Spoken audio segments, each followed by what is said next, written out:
बेसनचं लाडू आपण बऱ्याच वेळा खातो, पण बेसनच्या लाडूमध्ये जर तुम्ही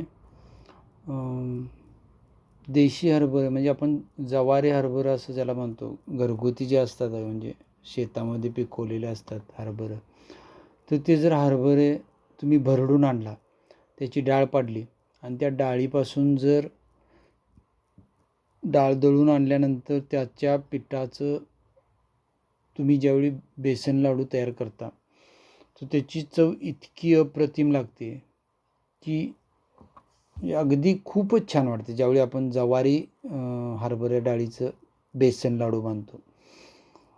त्यामुळं नक्की हरभरे दळून, जर हरभऱ्याची डाळ दळून आणा, हरभरे ओरिजिनल हरभरे त्याची डाळ पाडून आणायची आणि मग ते दळून त्याचे बेसन लाडू अतिशय छान चव लागते.